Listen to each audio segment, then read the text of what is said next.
Tracy, thank you very much for your time. Now, Kyocera talks about sustainability as opposed to eco-friendly products. What's the difference? Well, we think that there's probably only a handful of products in the world that can really claim to be eco-friendly. That's about having a positive environmental impact. Now, honestly speaking, our products don't have a positive environmental impact. They use energy and they print on paper. So all we can really do is mitigate their impact. So we talk about sustainability in terms of taking a more sustainable approach to designing and using our products during their lifetime to reduce those impacts. How many other companies do you see who are willing to admit that? If I'm honest, not many. We launched our EcoSys technology 15 years ago, so we've had a long time to study the market and see what our competitors are up to, and it's interesting to see how all of a sudden they've become quite vocal on the issue of their own impacts, but they tend to be quite selective about the topics that they cover. And nobody other than us is addressing the core issue of designing a product for reduced environmental impact in office printing. You also mentioned the life cycle of a product is very important, and lengthening that life cycle is very important. Doesn't that have an impact on sales as well, though? Well, yes, it does, but ultimately we need to be more sustainable, and being a sustainable business isn't about having a disposable product that your customers have to replace every couple of years. It's about having something which is going to exist for long enough to give that customer a good feeling about owning it, and also to make sure that our entire ecosystem is sustainable, within the world that we live in. So, it's too short-sighted to think about, well, you need them to replace it every 18 months. It's just not, we don't have the resources on our planet to do that.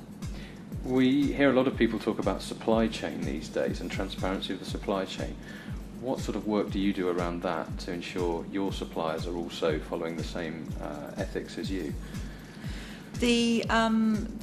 Obviously the product that we sell in the UK is exclusively what our parent company makes in Japan. So we personally are not involved in managing the supply chain.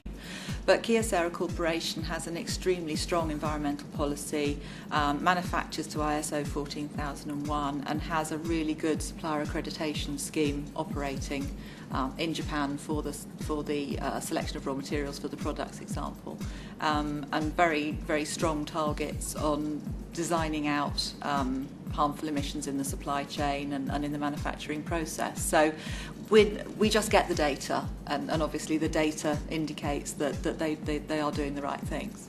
Some people say the printing industry is responsible for quite a lot of harm to the environment, in that there was the idea at the beginning of the IT phase that there would be the paperless environment, and now Yes. we use more paper than ever. I know, it's true, and that is really quite a dilemma. I mean, I've been in this industry one way or another for probably getting on for 25 years, and they were talking about the paperless office right back then, and as one colleague memorably commented, the paperless office is about as likely as the paperless toilet. And it's not so much about the fact that we're moving from paper to digital documents. That's just about the exchange of the documents. But people still want that comfort factor of a piece of paper in their hand. People still prefer to engage with the information on paper. And actually, if you look at the stats, consumption of cut paper for office use is actually increasing rather than decreasing, because the explosion of data available via the internet means there's much more available to print.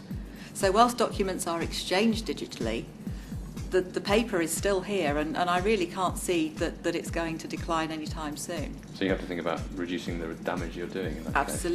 Absolutely. And a lot of it is about changing habits. It is possible now to carry your documents with you on a PDA or whatever.